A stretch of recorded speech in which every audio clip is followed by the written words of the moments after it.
en la ribera del Éufrates, a medio camino entre Basora y Bagdad. El avance aliado hacia el sudeste de Irak, con los poderosos tanques Challenger británicos y los Abrams norteamericanos en cabeza, parecía esta tarde imparable, mientras se libraba una batalla en la que, según los reconocimientos aéreos, se encontraban envueltos varios centenares de tanques.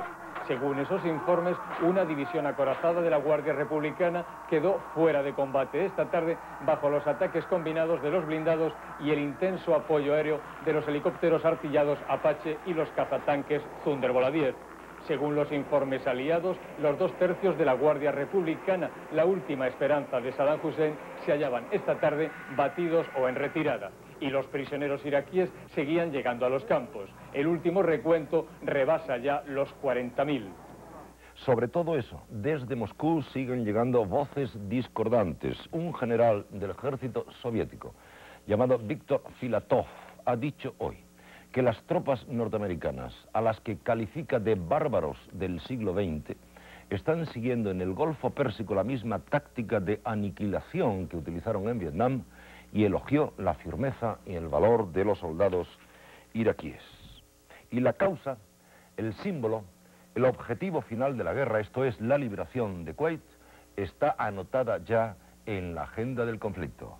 Miércoles 27 de febrero, 210 días después de que las tropas de Saddam Hussein invadieran el Emirato, las gentes de Kuwait se han podido echar a la calle para celebrar su independencia recobrada.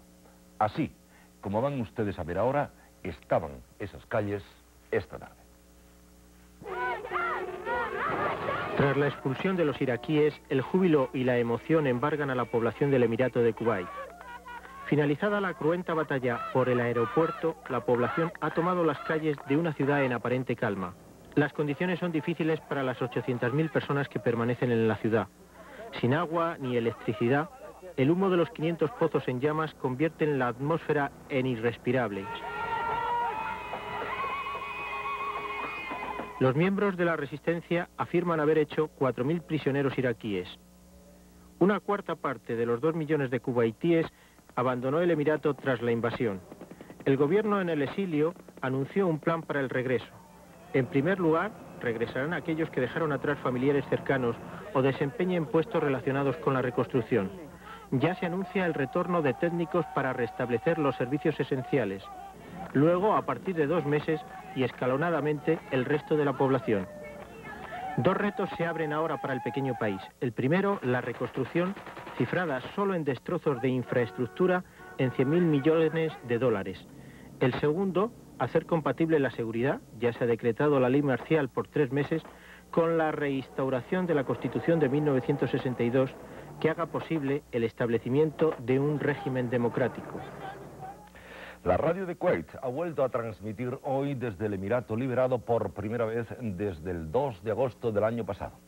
Lo primero que en esa radio se oyó fueron las palabras de un locutor que dijo: "Esta es la voz de Kuwait libre". Y la primera noticia que dieron fue ese decreto del emir Jaber al-Hamad al-Sabah, que imponía la ley marcial en el país, como han oído, por un periodo de 3 meses. Nadie hubiese evitado que llegásemos a Bagdad. Son palabras del general Shuarkov, comandante en jefe de las fuerzas aliadas en el Golfo Pérsico.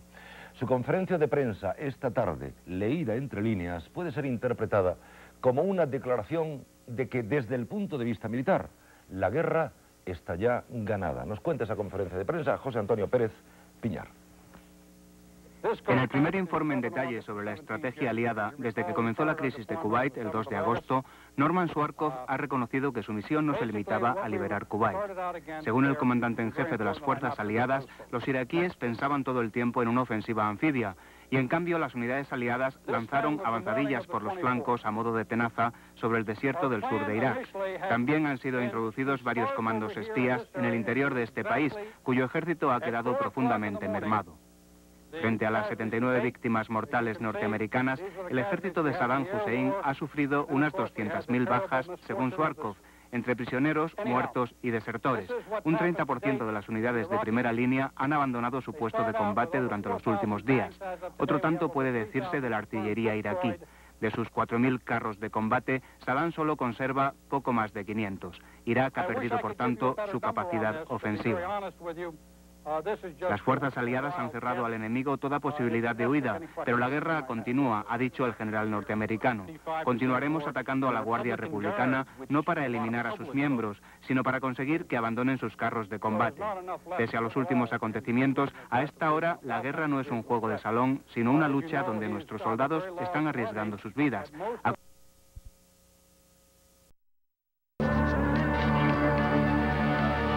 You're watching CBS News continuing coverage of the war in the Gulf. From CBS News headquarters in New York, here is Charles Kuralt. Good evening. This may be the night the war ends. President Bush is about to speak to the nation. We think he is going to announce that Kuwait is liberated and Allied military objectives have been achieved. The President will speak to us in about a minute. While we're waiting for him, we're going to go to Dan Rather in liberated Kuwait City. Dan? Good evening, Charles. The sound of distant artillery fire ended about 2.5 or 3 hours ago here. That may prove to be significant.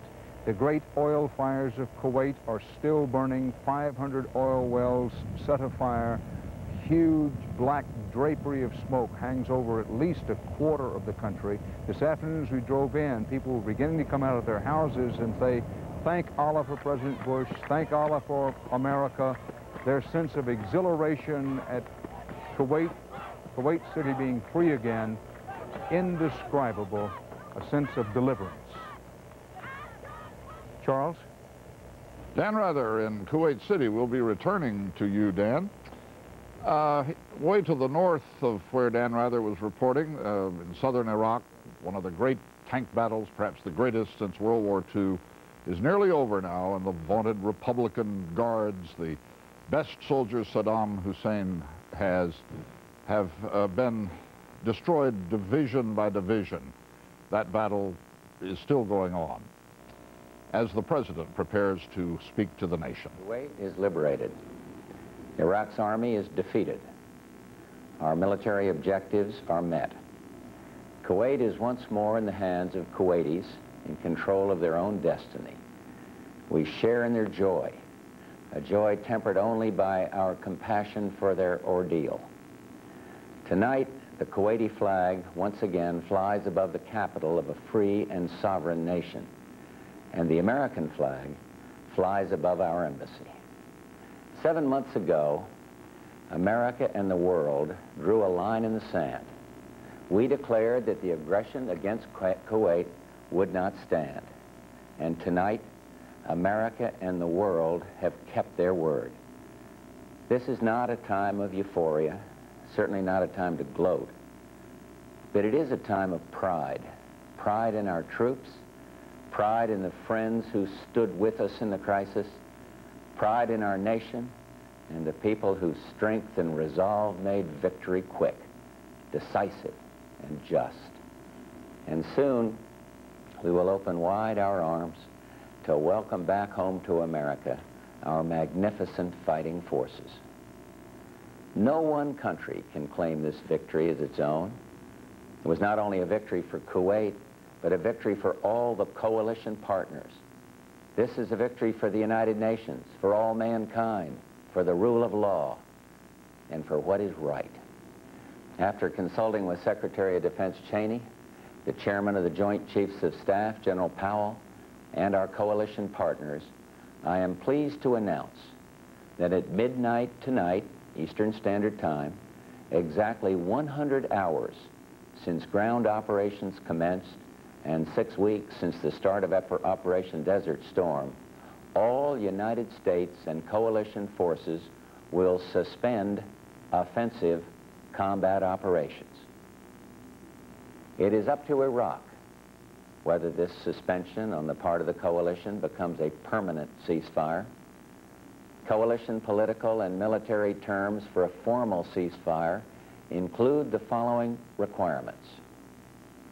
Iraq must release immediately all coalition prisoners of war, third country nationals, and the remains of all who have fallen. Iraq must release all Kuwaiti detainees, Iraq also must inform Kuwaiti authorities of the location and nature of all land and sea mines. Iraq must comply fully with all relevant United Nations Security Council resolutions. This includes a rescinding of Iraq's August decision to annex Kuwait and acceptance in principle of Iraq's responsibility to pay compensation for the loss, damage, and injury its aggression has caused. The coalition calls upon the Iraqi government to designate military commanders to meet within 48 hours with their coalition counterparts at a place in the theater of operations to be specified to arrange for military aspects of the ceasefire. Further, I have asked Secretary of State Baker to request that the United Nations Security Council meet to formulate the necessary arrangements for this war to be ended.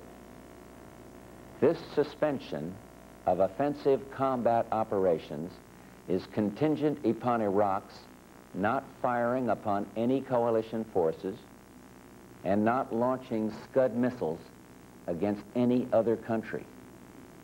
If Iraq violates these terms, coalition forces will be free to resume military operations.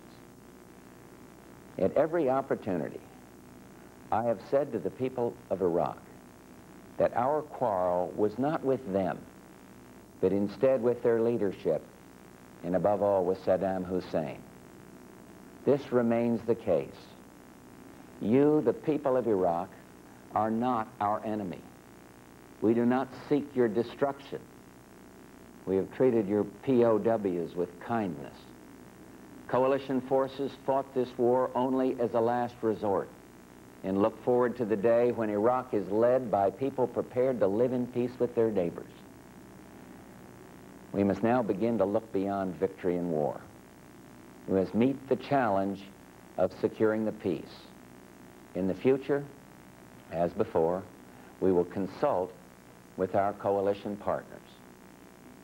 We've already done a good deal of thinking and planning for the post-war period, and Secretary Baker has already begun to consult with our coalition partners on the region's challenges. There can be and will be no solely American answer to all these challenges, but we can assist and support the countries of the region and be a catalyst for peace. In this spirit, as Secretary Baker will go to the region next week to begin a new round of consultations. This war is now behind us. Ahead of us is the difficult task of securing a potentially historic peace. Tonight, though, let us be proud of what we have accomplished. Let us give thanks to those who risked their lives. Let us never forget those who gave their lives. May God bless our valiant military forces and their families, and let us all remember them in our prayers. Good night, and may God bless the United States of America. President Bush, speaking to the nation from the Oval Office, he said the war is over, assuming the Iraqi forces stop shooting at the Allied troops and stop shooting Scuds at Israel or Saudi Arabia. At midnight tonight, the president said, Allied forces will suspend all offensive combat operations. Let's go straight to Dan Rather for his reactions. He's in newly liberated Kuwait City. Dan? Thanks, Charles. Well, first reaction is, thank God it's over. And it's very clear from the conversations we've had today with the young U.S. Marines who fought their way up this coast road right along the Persian Gulf, and it was a tough fight right into Kuwait City to liberate this along with the pan-Arab forces. They're going to see this as VG Day. They were already saying this afternoon, the V for victory sign, and calling it VG Day is near. Well, President Bush made it clear tonight that VG Day is here. Now, there's work to be done, as the Marine commanders made clear tonight, that part of their job, now that the Iraqis are out of here, and they fled, not in any orderly fashion, they fled leaving their dead, wounded, and equipment behind and got out of here, the Marines and other forces are now going to start blowing up their equipment. There's a lot of tanks, a lot of artillery, a lot of armored pieces around here, and they're methodically going to go through and blow up all of that equipment. I have no doubt that that will also be the case in southern Iraq. Mostly what your average young American fighting man or woman wants to do here is get out of here. That's been the case ever since they got here. Their attitude right the way through has been, let's get it done and let's get home. This is particularly true, Charles, of those reservists and National Guard people who were called up. And there's a double sacrifice, if you will, because not only they have to leave home and hearth, but they had to leave their jobs and businesses. The great hardships, great sacrifices have been made out here, not just on the battlefield with valor and grit. There was a lot of that, but particularly with those reservists and National Guardsmen, other sacrifices. And keeping in mind that when that Scud hit in Saudi Arabia just 2 days ago, that the 28 Americans killed and the more than 100 injured, nearly all of them were reservists. Let's go down to Eric Ingberg in Iran, Saudi Arabia, from here in Kuwait City. Eric? We're with Mitch Mitchell, who is the CBS News consultant on military matters, retired Army colonel. It sounded tonight like the president was certain that the war is near over. What's your understanding of the military situation right now? Eric, there are probably no forces left to defeat in southern Iraq or Kuwait. And so our forces have about 2.5 hours to finish up operations, pull back into nice, tight, consolidated positions, and await the Iraqis' move, if they make any. It's hoped that this will hold the line right here and that nothing else will happen. What about the threat that seemed implicit in what the president said to resume military operations? If the Iraqis strike us, our allies, or anyone else with offensive action, we'll resume hostilities against them, and I can expect that that will be very devastating. It will be with great violence to give them the message clearly this time. Dan? Right. I got a different way. Okay. Well, we're smiling a little bit here as we got some late word that the Marines are celebrating tonight, as you would expect, and so are the Egyptians, the Saudis, everybody else involved in freeing Kuwait City. When we drove into Kuwait City this afternoon, it was by a convoy. This was a convoy of journalists brought in to have a look at the city, and the convoy was absolutely besieged by joyful Kuwaiti citizens who came out of their houses. They shot off AK-47s and other weapons that they'd hidden in their houses. They hadn't seen many American troops. The plan here was to keep the American troops sort of low profile, let the Arab troops be seen high profile, and because among the first Americans they saw were journalists, they said to us, thank you. Not that we deserved it. The fighting young men and women, of course, deserved it, but because we happen to be Americans, they said, you know, thank you very much. Now, it's an eerie time here in Kuwait City. This place it's absolutely wrecked. It's been savaged, and tonight, all of those people who are celebrating around our little caravan in here today are now back in their homes. There's no electricity. There's very little running water. The sewage is a problem. The oil wells, we can see them burning off in the distance, and a great cloud of smoke hangs over here. The Gulf is almost, you know, polluted with oil everywhere. It's going to take years to clean that up. And there's a sense of danger still, because there are mines and some booby traps, and there are reminders of everywhere what a war zone this is. Just a few feet beyond our camera, let me show you what's over there.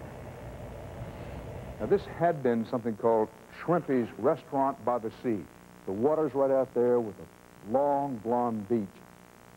Shrimpy's Restaurant by the Sea became, in effect, a bunker for Iraqi troops with their SAM missiles. They had their anti-aircraft batteries up here. This is from where they would fire the SAM missiles, had their telephone communications.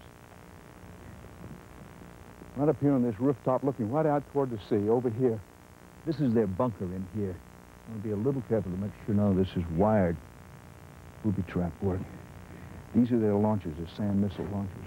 1, 2, 3, 4, 5, 6 boxes. Careful, Chris. filled with the SAM missile, box after box.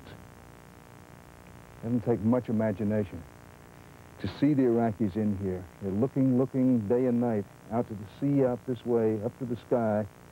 They'd be using their SAM missile launchers to knock down the planes, using their machine gun and other weapons nest up on this roof to spray Marines that they were obviously convinced were going to come charging in on these beaches. And this is right on the beach, a command bunker. Holes to fire out of here. Clips of 7.62 ammunition, Soviet-made fragmentation grenade, with some secure that comes out of it. Concussion grenade. In here. A lot of this stuff is marked Jordan. Clip after clip. Fast speeding. Careful where we put that down. The intention was to make what's out front of this command bunker a killing ground for Marines. Everywhere along this beach.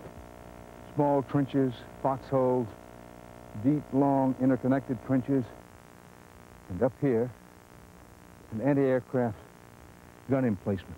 And in the sandbagged emplacement, your standard anti-aircraft artillery, AAA, dug in deep, pointed toward the sea and skyward.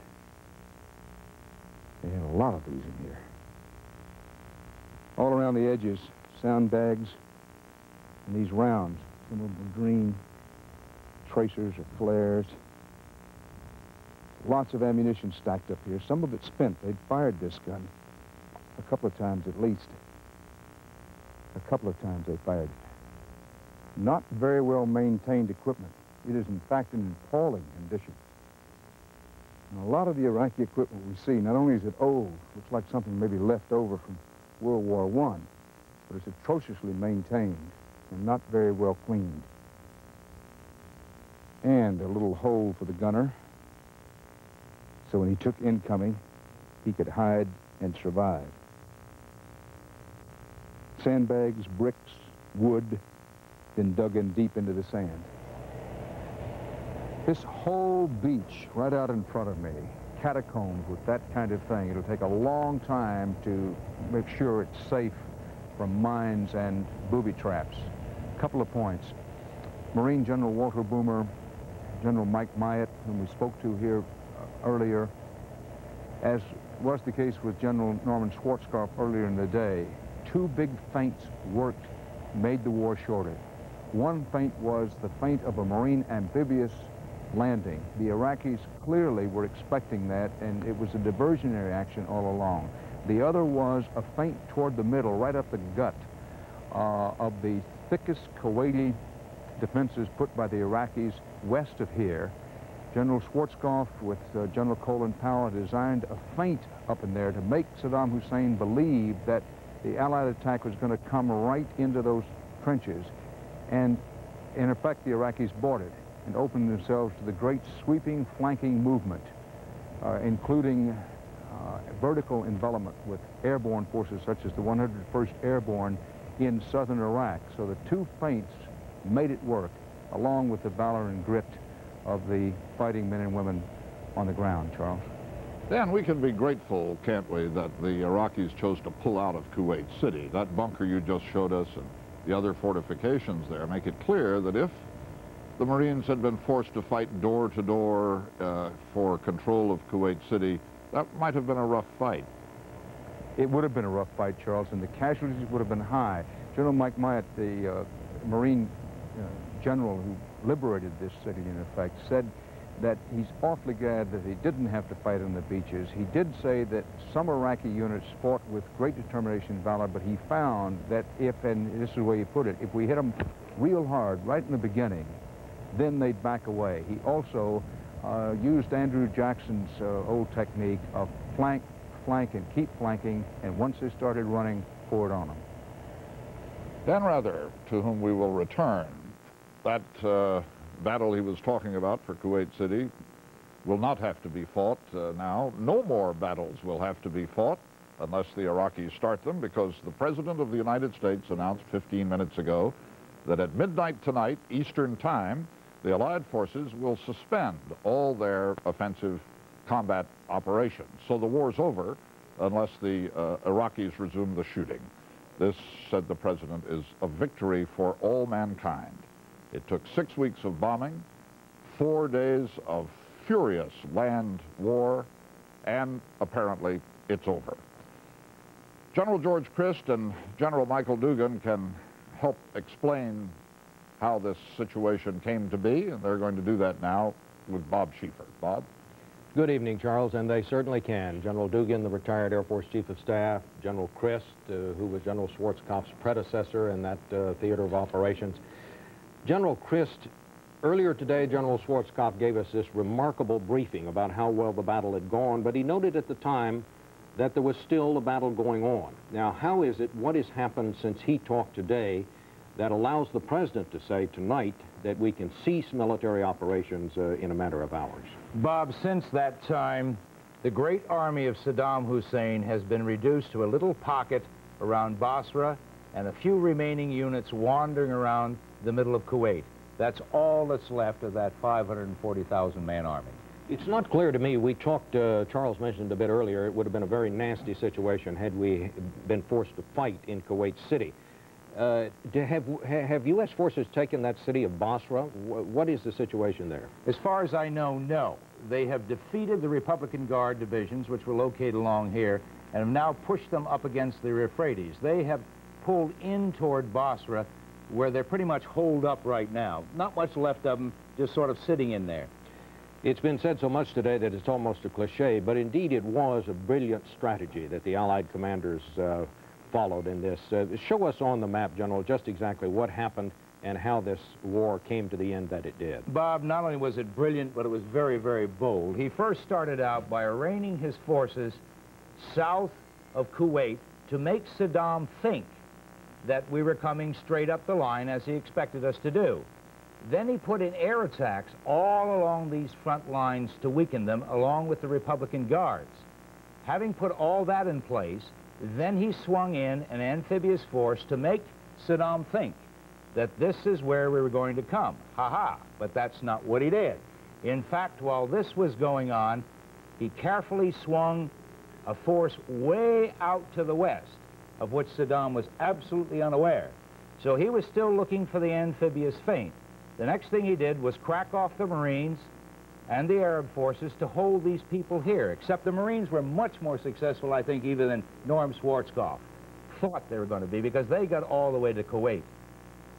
Then he came across, made a hole, and took the British and passed them through and literally swept in on the flank of the forces in Kuwait, sweeping up all the Iraqi forces behind it. While that was going on, and the Iraqis were trying to figure out what was happening here, he cracked off a great armored force, 3 armored divisions heading up to the north. Meanwhile, the French had swung out way to the west and cut all the routes coming out of Basra this way. As these people began to turn in toward the Republican Guard, making contact, the 24th Division and the 101st went out and cut the block. That was it, no way out of Basra. And then finally the armored forces went in on them and took out the Republican Guard, left them then with his little force here and this little force here. Thousands of troops, thousands of tanks being moved rapidly on that battlefield, air being shifted. Within days, an airborne division is moved from one end to the other, and he ends up with this. I doubt that the Iraqis had the foggiest idea, Bob, what was going on. And he was very careful, General Schwarzkopf pointed out today. He did not move those forces to the west until he had knocked out the Iraqi Air Force. He said, we knocked out their eyes, and then we moved the troops. General Dugan, quickly, he said early on that he thought that, the Army had collapsed 2 weeks ago. Even the Pentagon backed away from that. Y a todos los compañeros, a los técnicos aquí, a todos los compañeros que están arriba en redacción. Es un equipo. Un equipo tremendo y celebramos este premio. Vamos al reportaje. La prestigiosa organización Overseas Press Club anunció hace apenas unos minutos los premios a los trabajos más destacados de la prensa del país y nos llevamos los mejores. Mejor noticiario, las noticias, mejor reportaje especial, las noticias por la cobertura del paro general por la venta de la telefónica, el mejor reportaje